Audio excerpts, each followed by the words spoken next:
Hey, what's up guys? This is Sam from Viper. We are continuing our track build series today with part 2. So in this video, we're going to be talking about doing some of the wiring on our new HO slot car track. A lot of people are afraid of doing the wiring, but it's actually not super difficult as long as you lay everything out, as long as you plan it well.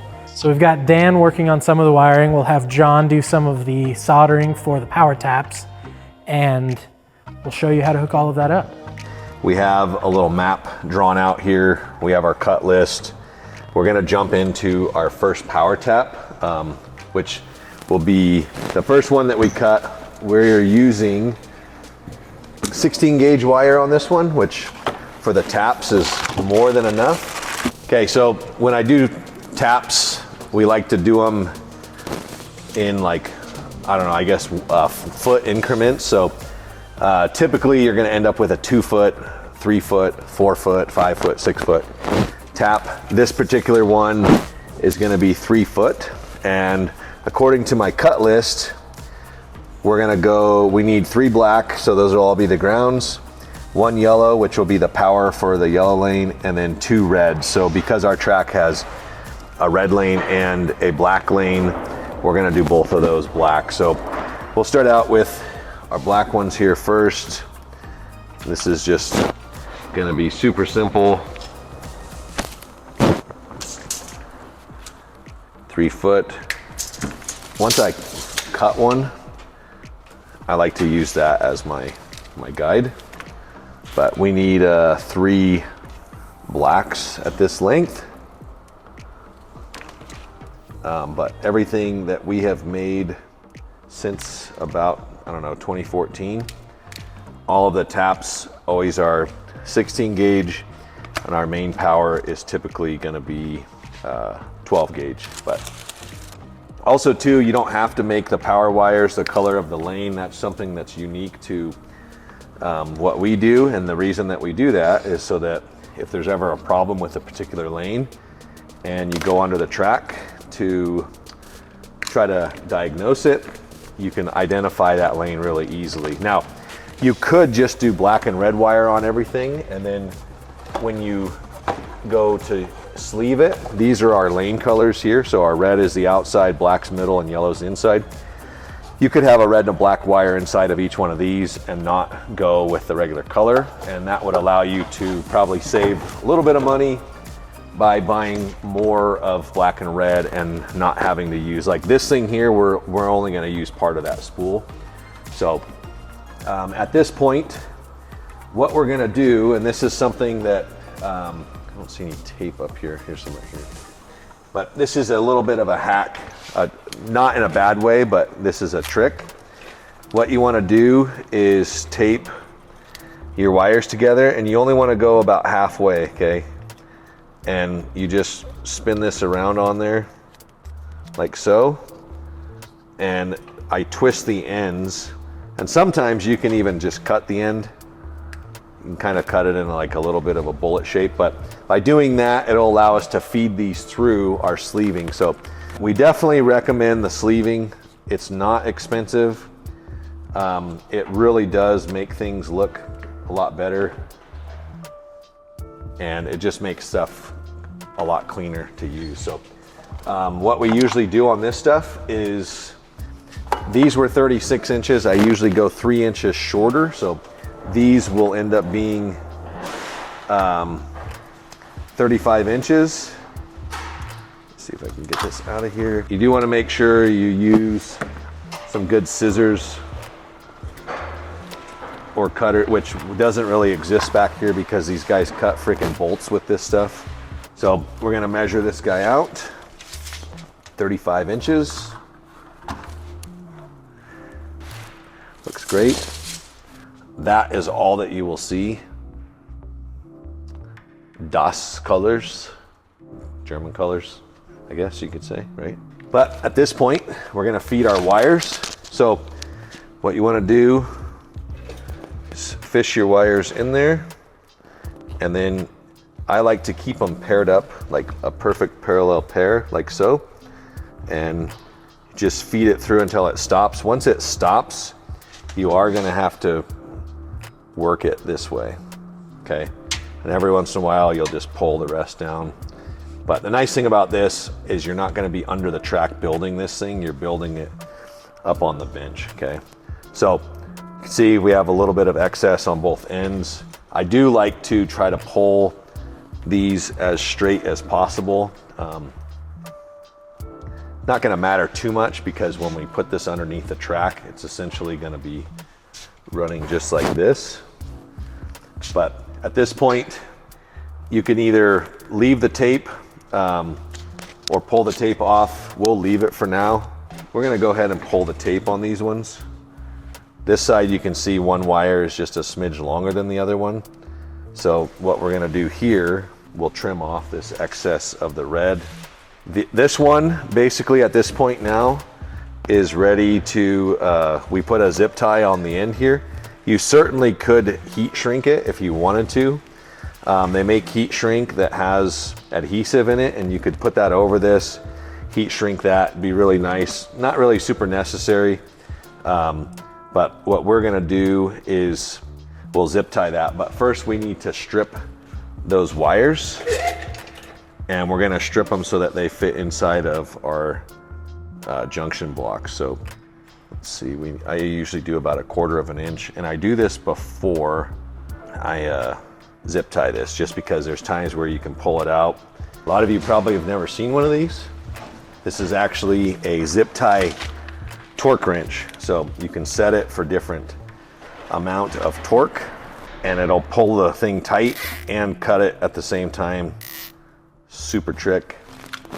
Make sure we're in the right setting here. Okay. No flashing.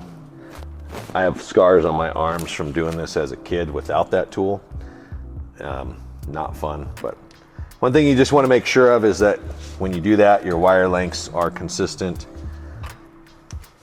I know I've said that many, many times now, but a lot of that comes down to how straight all of this stuff is. The straighter that it is, the more accurate the end will be there for you. So we're gonna move this one down a little bit. I feel like my shielding grew just a smidge, but not the end of the world. So if your shielding is too long, let's see, I don't know if these are even gonna work, but if your shielding is too long, what you wanna do is grab it like this, and you cut one side like so, and then you can pull your wires out that side and pull the rest of it over so that you can get to it this way. Are those Lexan scissors? I don't know, that's what these were. The curved scissors probably got used as pry bar back here. So we're working on the workbench for the hobby shop, and a lot of these tools just, they get hammered. But we've shortened that one up, the mesh sleeving at least. So now we can strip those wires and throw another zip tie on there. And basically this process is going to get repeated for our entire power tap setup, and also our plug setups, which we'll show you those when we skip forward to that, but that's pretty much it. So what we would do now is we would coil this up. If you were doing this before you got the track, I mean, which is probably not going to happen, but I would basically take these, do all three of these that are 36 inches, and then we would either put a piece of tape around them or put them in a bag and mark them as PT1, which is power tap 1. So these are our junction blocks, and everywhere there's an X, that's where one of these is going to go. So this is for one lane, basically. It's going to be, this side will be for your black, this side will be for your hot or your red or whatever it is. We usually color these buttons, but these things are really slick because all you have to do is go like this. Push that in, push that one in, and now it's locked in place. And basically this is just a connector. So there's a spring-loaded claw in there, and as long as you keep them isolated, this will be mounted upside down like this. But our track is going to have power wire that comes down in, and then we're going to have our tap come out of there, and then we're gonna go from here to our driver's station or to another tap. So really clean and simple. Okay, we got the track all set on the table, nice and pretty. Got it screwed down and everything. So we are ready to do some soldering for the power taps. We're putting these taps in, little hockey sticks.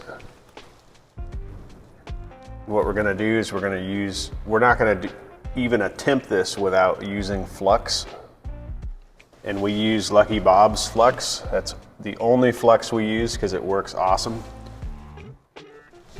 And what we're gonna do is just kind of get it on the metal part as much as we can. These little hooks, there's really nice little holes for them to drop down into. And then that's how the rails get their power.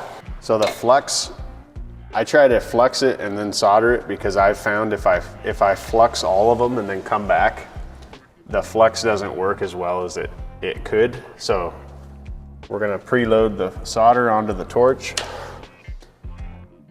or iron, and then we're just gonna put it right into the power tap hole, avoiding the track, and just watch the solder take up the whole amount, and then hold the taps until I see the solder, the shininess go away, and I know it's cured. All right, now we're moving over to the other side. Should have brought my Bob Ross wig today.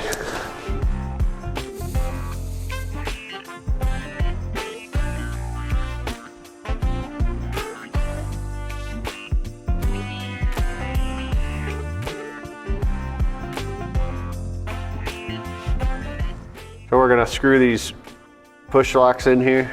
You wanna make sure you don't use too long of a screw that comes up on the track surface. Just wanna make sure it's far enough away from there. Ow.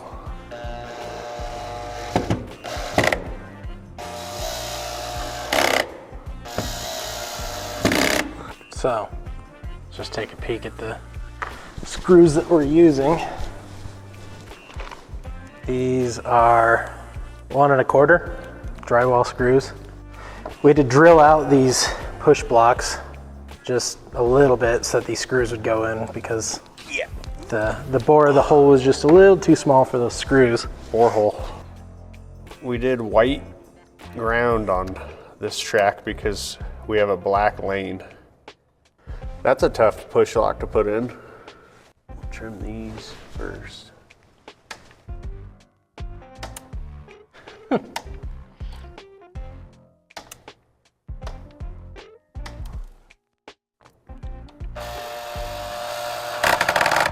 I think we're just gonna do a plug from here to here. And then we're gonna do a tap from here to there. So this one should be okay. Being weird. See if it bites us later. I think it'll be okay. Famous last words.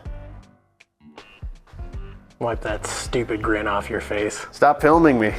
The power side on HO is always on the driver's side of the car, which means that these were put in backwards. No. That's actually an important thing to mention, is that we're in America. And so the wiring, the power always goes on the driver's side. And the driver's side in the United States If you were in is on the left. England doing this, yeah, it would be on the other side. Yeah, exotic countries like England or Canada. All right, guys, so we got our next step on our wiring done. We have our plugs here, so I went through and colored them. This is a 9-pin. We're only using 6 of the pins, so you could use a 6-pin or whatnot, but really you don't necessarily have to mark them. So we crimped them. Those are the female ones. So there is a male and a female plug. Okay, so on the male plug, it uses the female, which is the bigger diameter pin. And you can't put these together wrong, but you're dealing with 2 different diameters here. And I like to put the male plug on this side. So we can start out here real quick. All of my middles is gonna be my grounds for that particular lane. And then I have my red mark. So you wanna push these in until you hear them click. Now it's locked in place. And at this point, if you weren't gonna mark them, what you could do is just put your plug together like so. And as long as you know, go through and do all of the correct spots matching it up, you're gonna be totally fine. So the next one there, oh, I already messed it up, dude. That was the black lane. Not the end of the world, but at least you guys can see too, like, you know, mistakes happen. But that is one harness, and these guys here will end up getting plugged into our push lock terminal, which John mounted up earlier. So I usually will zip tie these nice once they're up underneath there. We got these guys plugged. You'll notice too, these usually have a lock right here. I actually cut them so that they slide together easy. Once they're completely together, there's so much force there that having to pinch those locks just makes it a total pain in the butt. Hey, all right guys, we're on the floor. There's really no other way to do this one, but as you can see, we have our push locks up here. They're mounted, and basically what this is our table split. So this is where the track splits apart, and we need to get continuity across from one side to the next. So we're gonna put this plug in just like so. That way down the road, if we unhook the track or the table, we can pull this apart and it'll Separate the wiring, yeah, without having problems. So we're gonna start up here, and we have pretty simple, usually for the grounds we don't use white, but that's what Willie sent us, and instead of remaking these, we're not gonna bother. So I am gonna plug them in.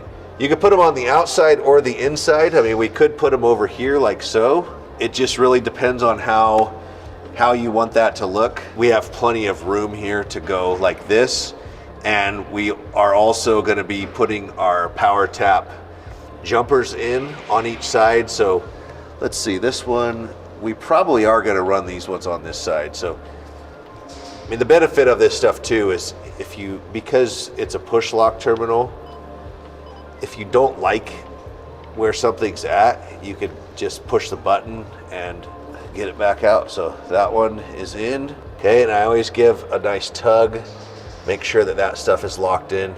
Next up is gonna be our black lane, which is our middle. On this one, this is why I don't like doing this with the white, is because we did our power as red and black, and we're gonna have a mix up here, which if somebody down the road bought this track and didn't understand the what and the why, they would think, oh shoot, this is hooked up wrong. Because it's our track, we know why, and we also know that the white are the ground, and if we ever sell this thing or have someone that takes over it, we're gonna have to make sure that they understand why, because you do not want to do stuff like that. So this one, same thing, we're gonna have a power tap that's gonna be running down the backside. So we also, on the backside, we're gonna run over to one of our driver stations, because we need to get our controller power and our track power to the lane, and that's gonna come through the the last wire that we put in on this thing. So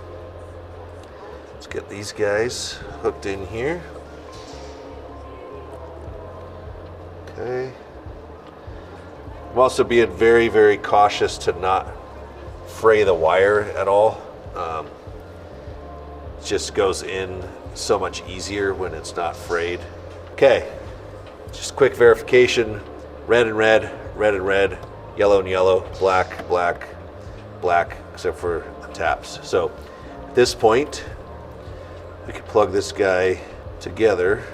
While we're down here, and before I switch sides to do the other plug, I have my 3-foot jumper, and we're gonna go ahead and put this guy in, at least get it plugged in here. We should have plenty of extra line on here to kind of route it however we want to route it. So I'm gonna go ahead and plug this guy in. These ones can get a little bit funky when you're dealing with the other wires there. And the other thing too is these are gone into the middle, which makes the outside have to split it.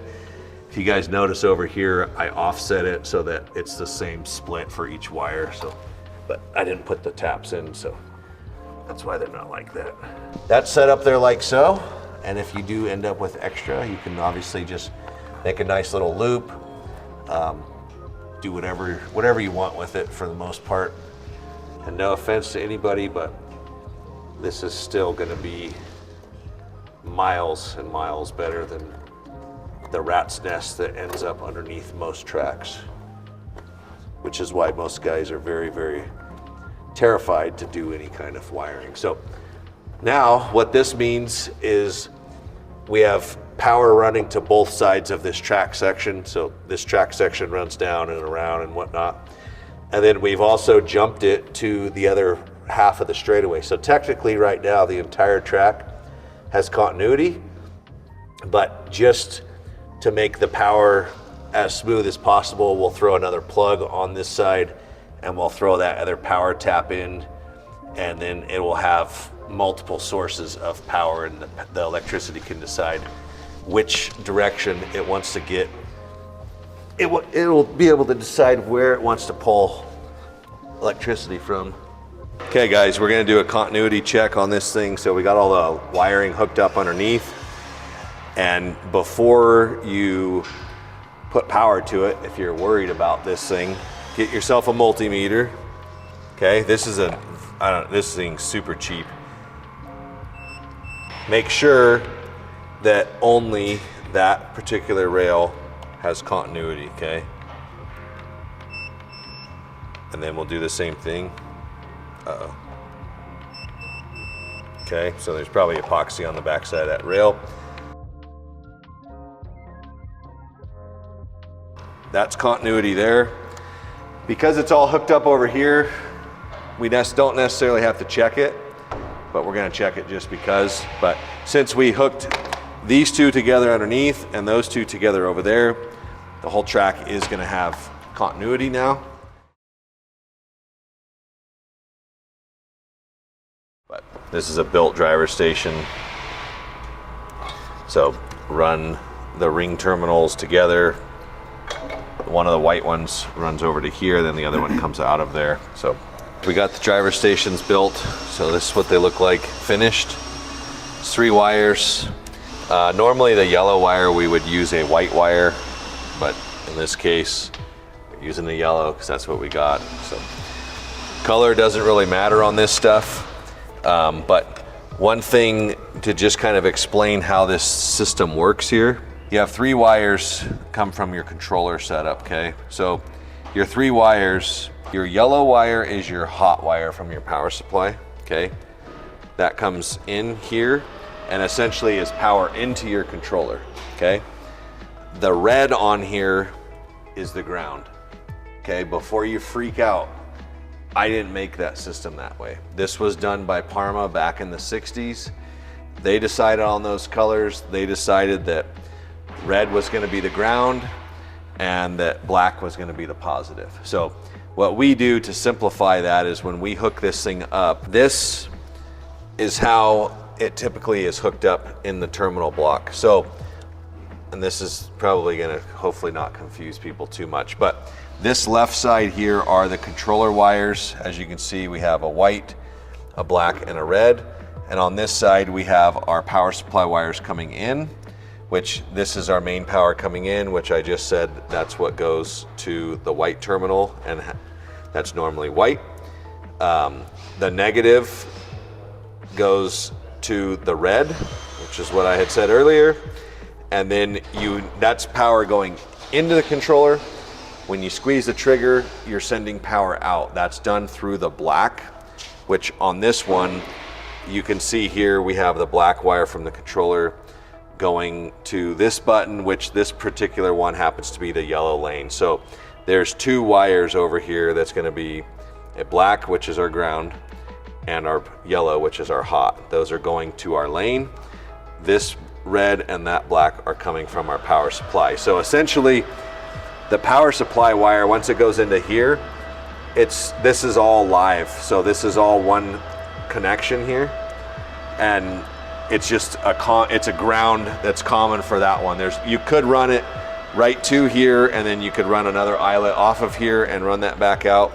But that's probably the most confusing part of the whole thing. It still gets me sometimes, and there really is no clear-cut way to explain it until you understand, and I think about it like the electricity is flowing like a freeway. You have 2 lanes of traffic. One is your positive, one is your negative, and that's coming from your power supply, flows into your controller, and then it comes back out of your controller. So the reason that there's not 4 wires on here is because your ground, which is your red, is doing both. It's a ground for both. It's a ground coming in and it's a ground going out. Okay, so hopefully it's not too confusing. We're gonna hook it up, and down the road, if I can come up with a way to better explain it, we can bench build something that's a little bit simpler to understand. So we're still missing 1 set of wires that Dan's working on, which comes from the power supply to this block so that the controller can send power to the lane. This is a controller, this is the lane. We need 1 more set of wires to come in here and supply power to the controller. Well, let's get this one on. Are you just gonna sit around and do nothing all day?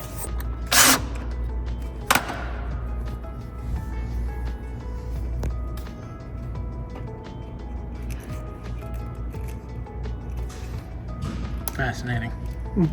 Core strength. So remember at the beginning I said that it would be easy to do the track wiring? Yeah, that was confusing for me to edit.